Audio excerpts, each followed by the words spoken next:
Di sini ada Sayyid Tubagus Fakhrul, ada Sayyid Tubagus Ahmad, ada Sayyid Tubagus Badrut Tamam, dan para kiai yang bil khusus yang telah menyampaikan kepada nasihatnya kepada kita tadi, yaitu Ayahanda Kiai Haji Ahmad Muradi dan seluruh para habaib, para kiai yang tidak bisa saya sebutkan namanya satu persatu. Insya Allah dengan kehadiran beliau-beliau menjadi penerang di bumi Jakarta ini, menjadi penerang di bumi Jakarta, bil khususnya umumnya di negara Indonesia tercinta. Amin ya rabbal alamin. Labbaik Allahumma labbaik, labbaik la syarika labbaik, labbaik Allahumma labbaik, labbaik la syarika labbaik, labbaik Allahumma labbaik, labbaik la syarika laka labbaik, innal hamda wan ni'mata lak wal mulka la syarika lak, labbaik Allah labbaik, labbaik la syarika lak labbaik, labbaik Allahumma labbaik, labbaik la syarika lak labbaik, innal hamda wan ni'mata lak wal mulka syarika lak. Alhamdulillahi rabbil. Ayo ucapkan semua sama-sama, labbaik ya Allah, labbaik ya Rasulullah, labbaik ya Allah, labbaik ya Rasulullah. Alhamdulillah alladzi hadana bi'abdihi al-mukhtar man da'ana ilayhi bil idzni wa qad nadana, labbaika ya man dallana wa hadana, sallallahu alaihi wasallam wa baraka alaihi wa ala alihi. Alhamdulillah الذي جمعنا والذي أحضرنا في هذا الاجتماع. قال ربي اشرح لي صدري ويسر لي أمري واحلل عقدة من لساني يفقه قولي وسدد لساني واهدي قلبي بحق سيدنا محمد صلى الله عليه وسلم. سبحانك لا علم لنا إلا إنك أنت العليم الحكيم. Alhamdulillah hibba'il kiram, kita dikumpulkan oleh Allah Subhanahu wa taala di tempat yang mulia, tempat di mana terbuka dari setiap pintu rahmat Allah Subhanahu wa taala. Wa inda dzikri tuftahu abwabus samawati wal ardh, di mana ketika disebutkan zikir nama kalimat Allah Subhanahu wa taala. Jadi sebelum acara kita tahlil dulu enggak? Baca tahmid dulu enggak? Baca tasbih dulu enggak? Nah, dari setiap bacaan tahlil, dari setiap bacaan tasbih tersebut dapat membuka pintu langitnya Allah Subhanahu wa taala. Dari setiap pintu langit yang terbuka ketika kita meminta kepada Allah Subhanahu wa taala, kita yang membaca tahlil, kita mengirimkan Fatihah kepada mereka para almarhumin almarhumah, dan kita semua yang membaca kalimat tahmid dengan syukur kepada Allah Subhanahu wa taala, dan kita juga semua yang membaca selawat kepada Rasul sallallahu alaihi wasallam. Itulah yang akan menjadi sumber wasilah, itulah yang akan menjadi sumber kedamaian, itulah yang akan menjadi sumber keterangan dalam jiwa. Allah yang menyampaikan dalam Al-Quran, ala bi dzikrillahi tatmainnun. Ingatlah oleh kalian semua bahwa dengan berzikir kepada Allah Subhanahu wa taala, dengan mengingat nama Allah, dengan menyebut nama Allah Subhanahu wa taala di setiap saat, setiap susah, setiap senang. Paling baik menyebut nama Allah kalau kita lagi senang, paling baik menyebut nama Allah kalau kita lagi kaya, paling baik menyebut nama Allah kalau kita dalam keadaan bahagia. Kadang-kadang kita menyebut nama Allah Subhanahu wa taala dalam keadaan susah, baru kita ingat dengan Allah. Dalam keadaan sedih baru kita ingat dengan Allah. Dalam keadaan musibah baru kita ingat dengan Allah Subhanahu wa taala. Maka kata Rasul sallallahu alaihi wasallam, ta'arraf ila Allah ya'rifka bi syiddah. Kenalin tuh Allah, deketin tuh Allah. Sajadahmu sudah mulai lusuh, Quranmu sudah mulai berdebu, Quranmu sudah mulai banyak kotoran-kotoran, debu yang ada hingga di dalam Al-Quran, karena Anda sudah lama tidak membaca Al-Quran. Kenali Allah, dekati Allah. Ketika orang tersebut mendekati Allah firraha, dalam keadaan dia bahagia, dalam keadaan dia senang, ya'rifka fi syiddah, maka Allah akan menolong kalian semua pada saat kalian dalam keadaan susah. Ini jawaban hadirin yang dimuliakan Allah Subhanahu wa taala. Kenapa kita semua tatkala kita berdoa di tahun kemarin atau 10 tahun yang kemarin yang lalu belum dijawab sama Allah Subhanahu wa taala. Doa 2 tahun yang lalu belum dijawab oleh Allah. Doa 3 tahun lalu belum dijawab oleh Allah Subhanahu wa taala. Karena kita mengingat Allah hanya dalam keadaan susah, tapi dalam keadaan senang kita lupa dengan Allah Subhanahu wa taala. Betul tidak? Di sini ada calon kades kita, insyaallah. Ingatnya sama kita, ingatnya sama Allah, bukan cuma sama penyampan pada saat pencalonan doang, melainkan ketika sudah menang nanti Allah berikan ingat kepada Allah, ingat kepada kita semua. Amin ya rabbal hadirin hadirat yang dimuliakan Allah. Justru dengan berzikir menenangkan jiwa, zikir yang dapat mengarahkan kita, zikir yang dapat membimbing kita. Zikir yang seperti apa? Zikir yang diingatkan kita oleh para kiai kita, yang kita punya mursyid ketika berzikir kepada Allah Subhanahu wa taala. Berapa kalimat harkat pada saat kita memuji la ilaha illallah. Apa makna la ilaha illallah? Tanamkan dalam jiwa bagaimana getaran-getaran kepala, bagaimana putaran-putaran kepala untuk menuju dada kita, memasukkan nama Allah Subhanahu wa taala. Hadirin yang dimuliakan Allah Subhanahu wa taala, paling beruntung manusia adalah dari setiap ucapannya adalah zikir. Paling beruntung manusia adalah ucapannya bersolawat kepada Rasul sallallahu alaihi wasallam. Paling beruntung manusia adalah ucapannya ketika di mana dia tidak pernah menyakiti saudara-saudara muslim lainnya. Hadirin hadirat yang dimuliakan Allah Subhanahu wa taala, i'lamu anna kalimat at-thayyibah kalimat la ilaha illallah. Siapa yang tidak inginkan orang diwafatkan dalam keadaan husnul khatimah berla ilaha illallah? Semua ingin wafat dalam keadaan la ilaha illallah.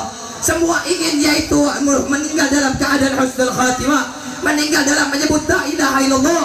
Dalam satu hadis disampaikan hadirin yang dimuliakan Allah, man mata bi kalimat la ilaha illallah khalisan mukhlisan dakhulal jannah. Pada siapa orang yang dimana dia melazimkan kalimat la ilaha illallah, dia selalu baca la ilaha illallah. Pagi dia bangun tidur ingat la ilaha illallah. Zuhur dia setelah solat ingat la ilaha illallah.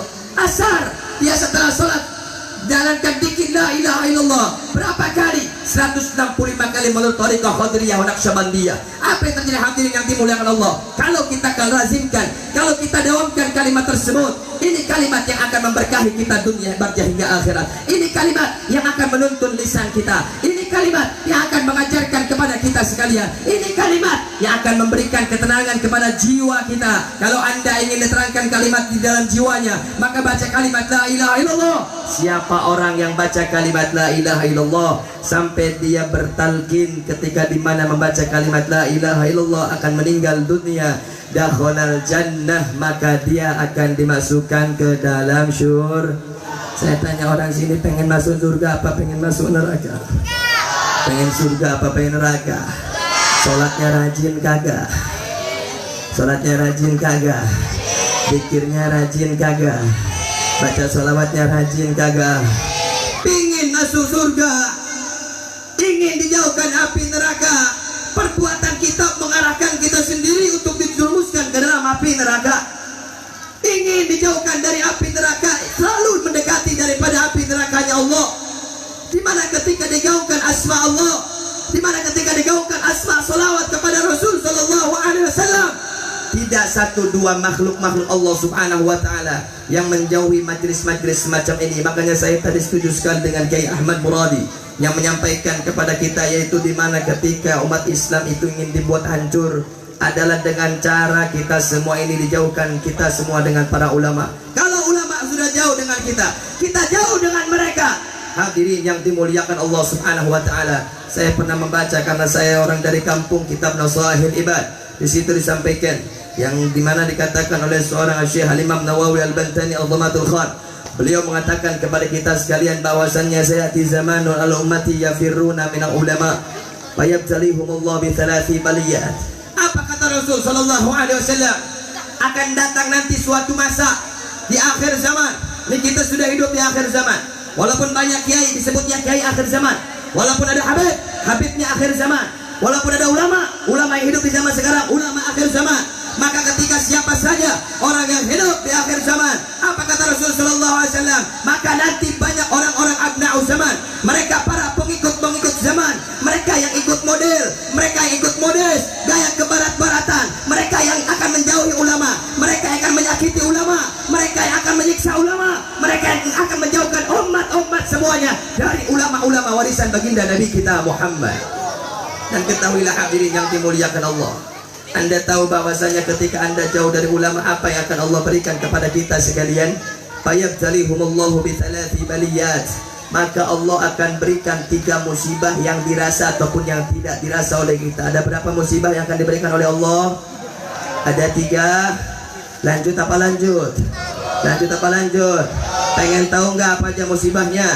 Yang pertama kata Rasulullah, ulaha yarfa'ullahu al-barakata min kasbihim. Musibah yang pertama, kalau kita sudah dijauhkan dengan ulama, hati kita nggak ada kecintaan kepada ulama, nggak mau duduk dengan para ulama, nggak mau bersanding dengan ulama, malah terkesan jijik melihat para ulama, terkesan unik menyebut dengan para ulama, terkesan menghina kepada para ulama.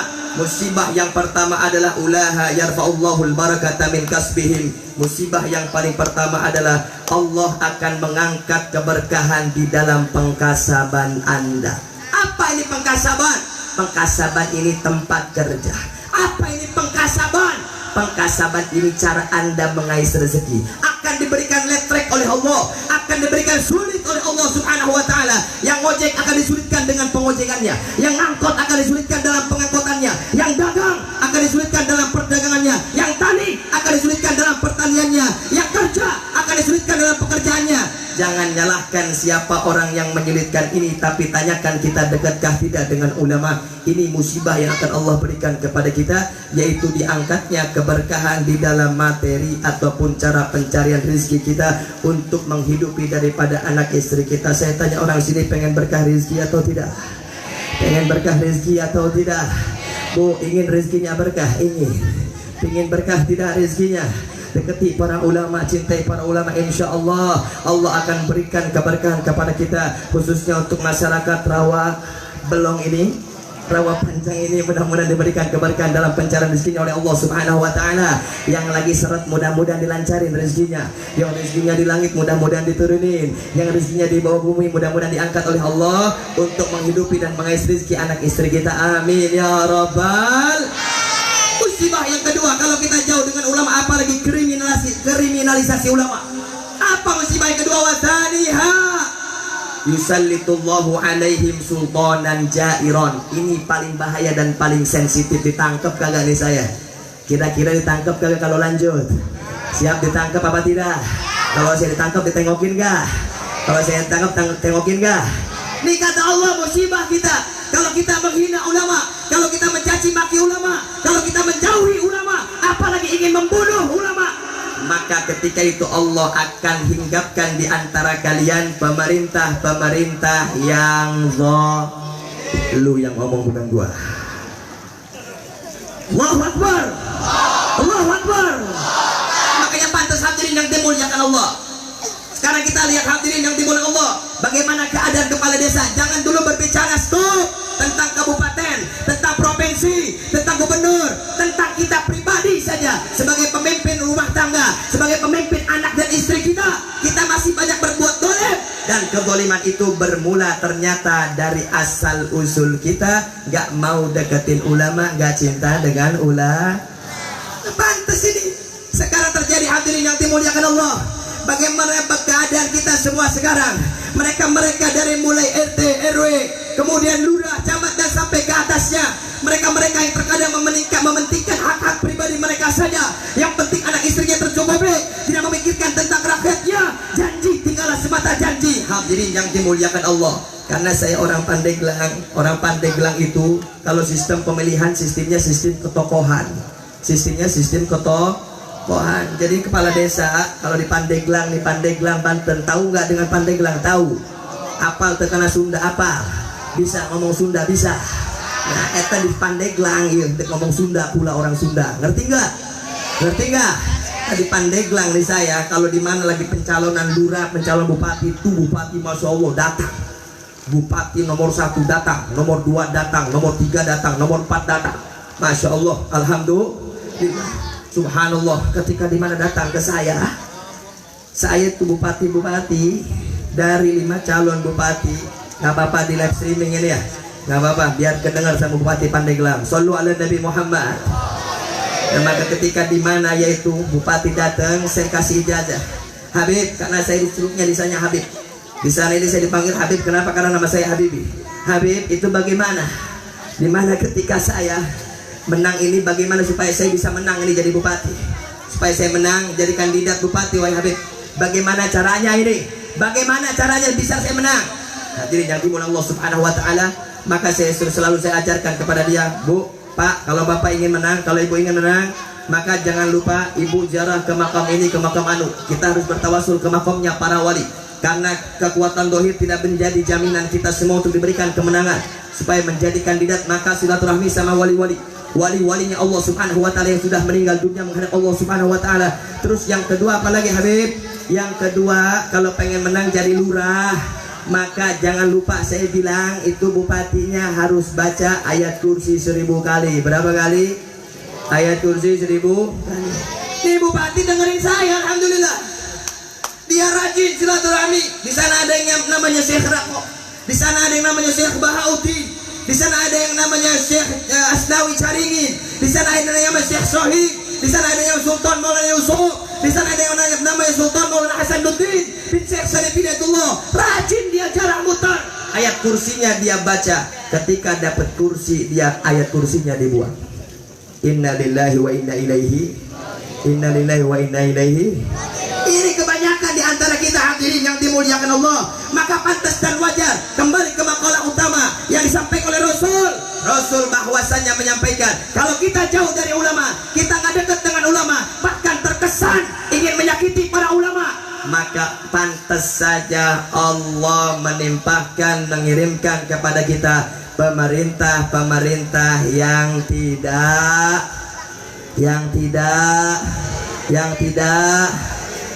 lu yang ngomong bukan gua. Allahu Akbar. Hadirin yang dimuliakan Allah Subhanahu wa taala, musibah yang ketiga kalau kita jauhin ulama, ingin bunuh para ulama. Apa yang terakhir hadirin? Wasalisuha yukhrijuna minad dunya bighairi imanin. Na'udzubillah min dzalik. Kalau Anda jauh dari ulama, Anda kriminalisasi ulama, para pejabat, para pemerintah, para orang-orang zalim, siapapun Anda, apapun jabatan Anda, ketika Anda menghadap Allah Subhanahu wa taala, dan semua akan dipertanggungjawabkan di hadapan Allah. Semua di antara kita akan meninggal dunia, akan menghadap Allah Subhanahu wa taala. Bukan setelah mati kita terus-terusan mati, tapi setelah mati akan ada hari kebangkitan, akan ada dikumpulkan di yaumil mahsyar, akan Anda diperhitungkan di yaumil hisab, akan Anda diperhitungkan di yaumil mizan. Kita semua akan diperhitungkan di hadapan Allah Subhanahu wa taala. Pada saat itu apa yang akan dijawab oleh kita ketika kita sudah meninggal dunia? Kullu nafsin dha'iqatul maut. Setiap yang berjiwa pasti akan menghadap kepada Allah Subhanahu wa taala. Bu, ibu-ibu yang di sini bakal mati atau tidak? Bakal mati atau tidak? Semua bakal mati, bakal meninggal menghadap Allah. Dan setiap di mana orang yang jauh dari ulama ingin menjatuhkan ulama, kriminalisasi ulama, maka pada saat itu apa yang terjadi hadirin yang dimuliakan Allah? Yukhrijuna minad dunya bighairi iman. Orang tersebut akan dikeluarkan dari dunia, alias akan dimatikan ini orang dalam keadaan tanpa membawa iman, alias mati dalam keadaan su'ul. Ayo kita sama-sama muliakan para ulama. Akrimul ulama fa innahum indallahi kuramah.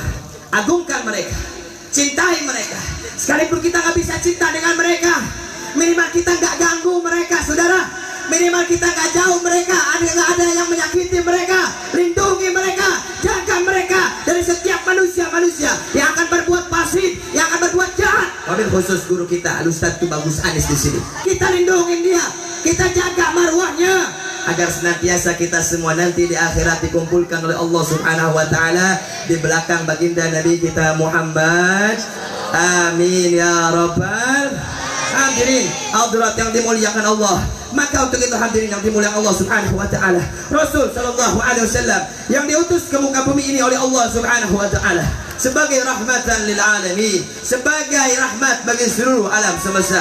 Bagaimana kasih sayangnya Rasul, bagaimana kecintaannya Rasul sallallahu alaihi wasallam, ketika di mana kita semua mengenal dengan kehebatan akhlak beliau, dengan kecintaan beliau kepada kita semua. Rasul yang tidak inginkan orang rawa panjang ini, orang rawa panjang ini untuk disentuh api neraka Allah subhanahu wa ta'ala. Bagaimana beliau yang tidak menginginkan kita semua untuk mendapatkan celaka di barzah.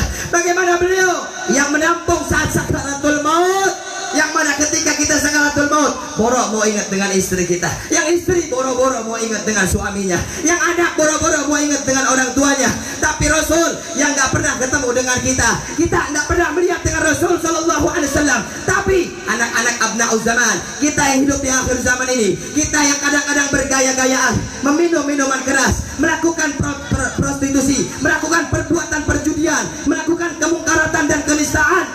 Tetap saja pada saat beliau akan meninggal dunia, ketika di mana beliau akan diambil nyawanya oleh Allah subhanahu wa ta'ala, beliau berdoa kepada Allah dan mengucapkan kalimat ala inna fil mauti sakarat ya Rabbana.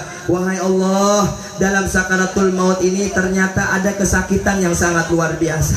Hadirin yang dimuliakan Allah, makanya kalau kita lihat nih kemarin, kalau ada ayahnya yang sudah meninggal dunia, ibunya yang sudah meninggal dunia, kakeknya yang sudah meninggal dunia, kemudian neneknya yang sudah meninggal dunia, dia agak sedikit pada saat dihembusan napas terakhirnya kayak seperti orang yang kecengklak, betul tidak? Agak napasnya tersedak-sedak, betul tidak? Pada saat itu, pada saat sulit seperti itu, pada saat dimana mayit ketika itu disampaikan dalam surat An-Nazi'at, wan-nazi'ati gharqa, wan-nasyitati nashta, was-sabihati sabha, fas-sabiqati sabqa, falmudabbirati amra.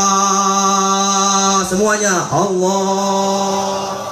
Nah, maka hadirin yang dimuliakan Allah, dalam surat An-Nazi'at diceritakan tentang bagaimana cabut nyawa dengan ringan, cabut nyawa dengan indah, cabut nyawa dengan sakit pun diceritakan dalam surat An-Nazi'at. Tapi lihat Rasul sallallahu alaihi wasallam, bagaimana perjuangan beliau saat didatangi hatimul ladat. Man huwa hatimul ladat?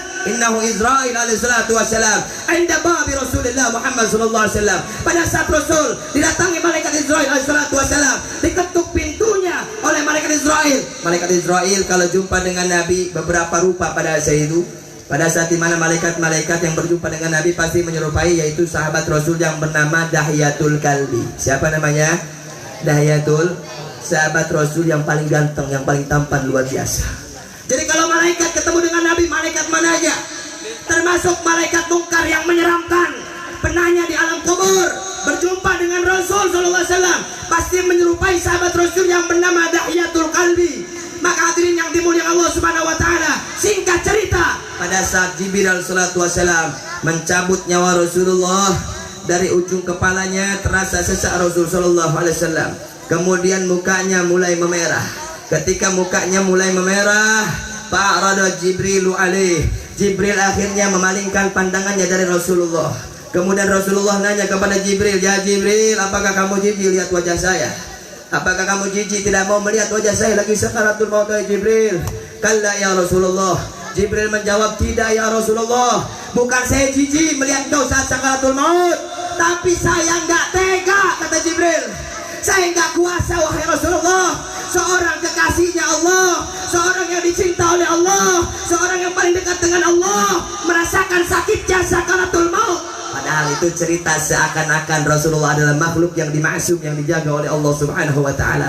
Apa yang terjadi hadirin yang dimuliakan Allah? Saat kritis seperti itu saja, kalau kita sebagai orang Islam yang jualan, ingat dengan jualannya, bukan ingat dengan anak istrinya. Apalagi yang di luar agama Islam. Ada yang mau meninggal seorang namanya Cukong, pas dia mau meninggal dunia, di kanan udah ada istrinya, di kiri udah ada anaknya, di depan udah ada cucu-cucunya. Kemudian apa yang akan dia ucapkan? Itu warung yang di sebelah sana udah ditutup apa belum? Innalillahi wa inna ilaihi. Tapi Rasul saat kritis semacam itu, mukanya mulai memerah, masih bisa bicara dengan Jibril alaihi salatu wassalam. Hadirin yang dimuliakan Allah Subhanahu wa taala, apa yang dibicarakan oleh Rasulullah?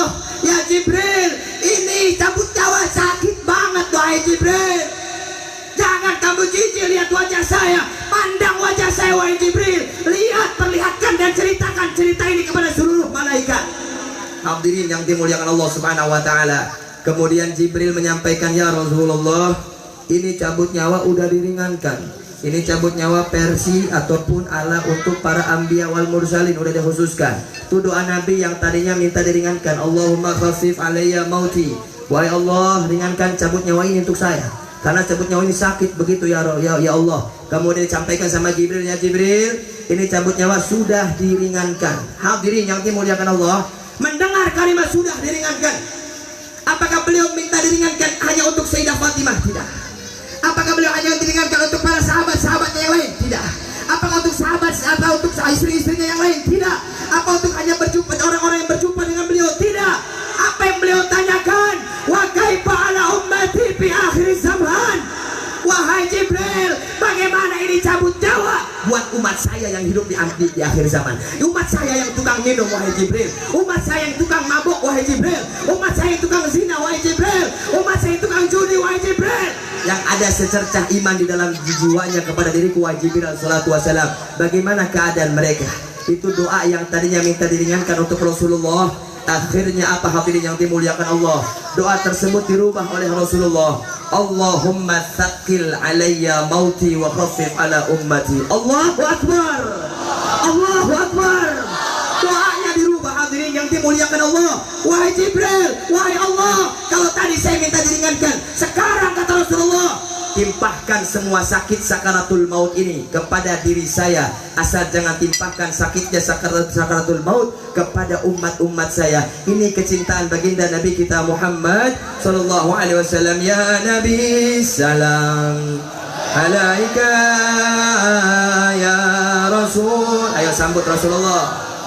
Alaika ya Habib, alaika Allah. Kurang kompak. Kaya Nabi salam. Yang perempuannya suaranya mana? Ya Rasul, Kaya Habib,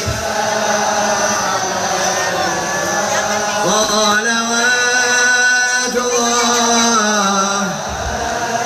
Anta syamsun, anta badrun, anta nurun fawqa nuri, anta ikthirun wa ghali, anta misbahu suduri. Ya Nabi, salam alaika salawatullah. Ayo deh, salawat alaika ya Nabi, alaika ya Rasul. Kurang kencang. Ya Habib,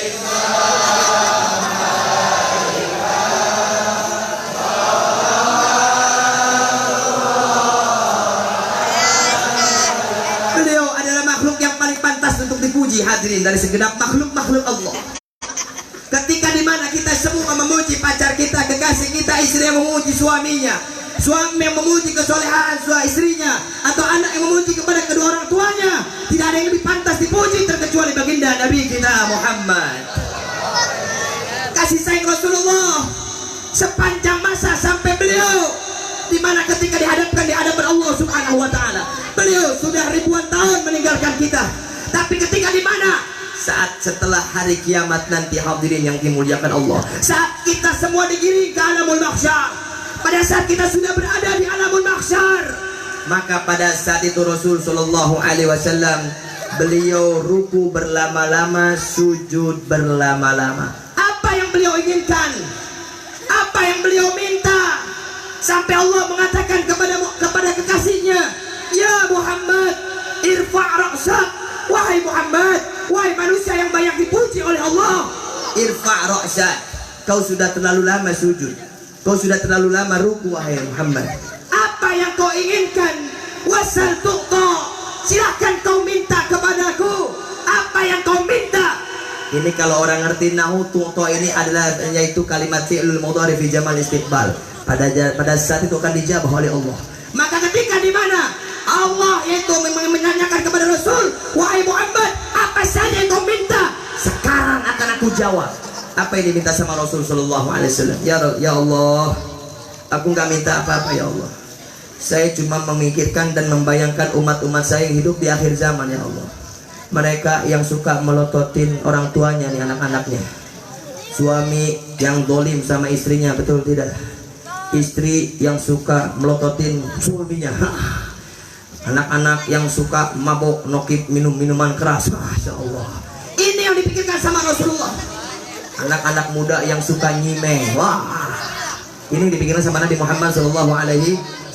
Dipikirkan sama Rasulullah. Saya memikirkan yaitu anak-anak di akhir zaman, memikirkan umat-umat di akhir zaman. Saya cuma minta kepadamu ya Allah, izinkan saya untuk memberikan pertolongan kepada siapa saja yang ingin aku berikan pertolongan. Apa yang disampaikan oleh Allah, karena beliau adalah Nabiyyun Musyaffa. Beliau diberikan izin oleh Allah, isfa'tu syaffa ya Muhammad. Silahkan kau berikan syafaat, silahkan kau berikan pertolongan. Anda yang hadir di tempat ini, Anda yang duduk di tempat ini, tidak lain dan tidak bukan. Pertama, niat kita cari ridhonya Allah. Yang kedua, kita semua inginkan syafaat yang akan kita regu. Syafaat tersebut adalah pertolongan. Di pertolongan itu Allah menyiapkan talaga haud yang disampaikan dalam surat Al-Kautsar. Inna a'tayna kautsar fasalli lirabbika wanhar inna syani'akal. Ini yang dijanjikan oleh Allah. Talaga haud Al-Kautsar, beningnya lebih bening daripada susu yang putih, putihnya lebih bersih daripada air yang bersih, wanginya luar biasa. Talaga haud Kautsar. Siapa yang minum satu loki, kalau tukang mabuk nih tak tahu satu loki. Satu loki saja itu minum talaga haud Kautsar, ente gak bakal kehausan selama 1000 tahun. Shallu ala Nabi Muhammad. Gak bakal kehausan selama 10 tahun. Ini talaga haud Kautsar. Inna a'tainakal kautsar. Sungguh aku telah berikan anugerah kepadamu. Kau akan memiliki talaga Kautsar dan kau adalah menjadi Nabiul Musyaffa. Apa artinya talaga Kautsar? Apa artinya Nabiul Musyaffa? Nabiul Musyaffa adalah Nabi yang diizinkan oleh Allah memberikan syafaat kepada setiap umat-umatnya, yang walaupun dia nggak pernah sholat, yang walaupun dia masih berzina, yang walaupun dia masih berdosa, tapi ada cinta kepada Rasulullah, membela duriah Rasulullah, membela warisan-warisan Rasulullah. Ini nanti yang akan dicari oleh Allah, dicari oleh baginda Nabi kita Muhammad.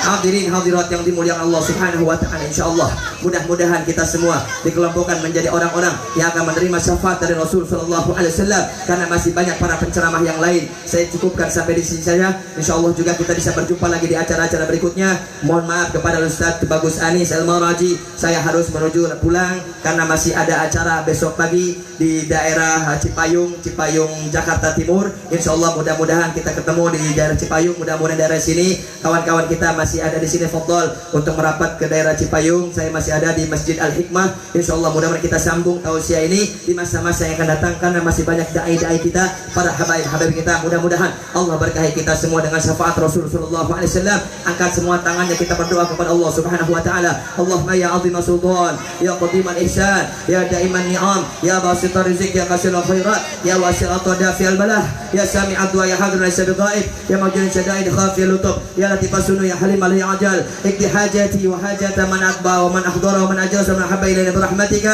ya arhamar rahimin, ya arhamar rahimin, ya arhamar rahimin, ya arhamar rahimin, ya arhamar rahimin, ya arhamar rahimin, farrij 'alal muslimin, ya arhamar rahimin, ya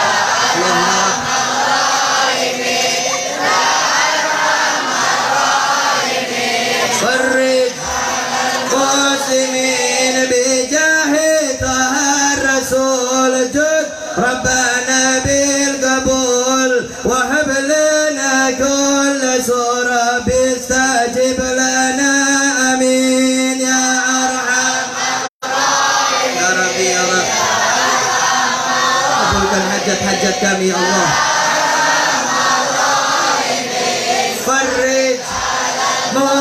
الراحمين ثم صلاة وسلام على شفيع الأنام والآل نعم الكرام وصحبه والتابعين يا أرحم الراحمين يا أرحم الراحمين يا أرحم الراحمين فرج على المسلمين. Boleh cerita sedikit boleh? Boleh cerita sedikit boleh? Menyambungkan ceritanya beliau Ki Ahmad Muradi. Saya juga kebetulan punya abah murid daripada Habib Ali bin Husain Al-Attas.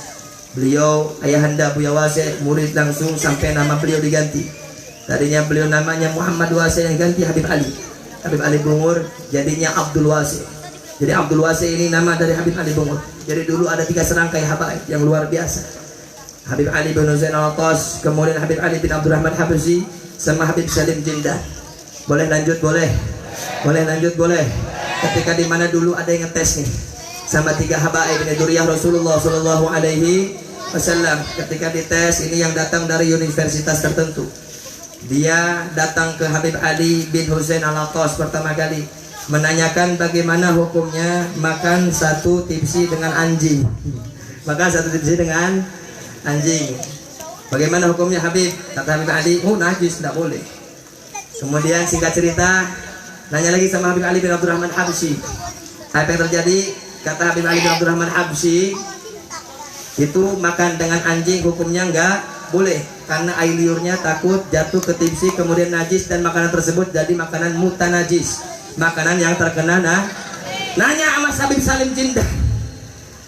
Habib Salim Jindan pinter luar biasa. Oh luar biasa, tegas beliau. Ayahanda Buya Wase sangat tahu dengan beliau-beliau itu orang. Ketika dimananya sama Habib Salim Jindan, Habib Salim Jindan pinter. Ini orang ngetes nih, ngetes habaib, pengen tahu keilmuannya seperti mana. Padahal dia sendiri yang diperumpamakan seperti katak dalam tempurung. Dia karena mendapatkan gelar dosen, sarjana dan segala macamnya, ingin menjatuhkan ulama kita di tengah-tengah umat. Tapi nggak bisa, hadirin yang dimulai Allah. Maka ketika nih orang nanya sama Habib Salim Jindan, ditanya kemudian dia datang ke Habib Salim Jindan, wahai Habib, boleh nggak makan bareng sama anjing? Kemudian Habib Salim Jindan tanya balik. Habib Salim Jindan tanya balik, bagaimana kata Habib Salim Jindan? Ente udah nanya sama siapa aja? Dijawab nih sama nih orang yang ngetes, saya udah nanya sama 2 Habib Ali. Oh, menurut mereka nggak boleh. Kalau menurut anak boleh. Kalau menurut anak boleh. Ini kira-kira jawabannya beda nggak dengan 2 Habib tadi? Beda nggak? Kata 2 Habib nggak boleh, tapi kata 1 Habib Salim Jindan, kalau menurut anak boleh. Kenapa? Karena anjing boleh makan dengan anjing. Innalillahi wa inna ilaihi. Jadi yang suka ngetes habaib berarti orang-orang yang kering mengetes habib berarti yang suka intimidasi habaib berarti lu yang ngomong bukan gua. Wallahu a'lam bishawab. Assalamualaikum warahmatullahi wabarakatuh.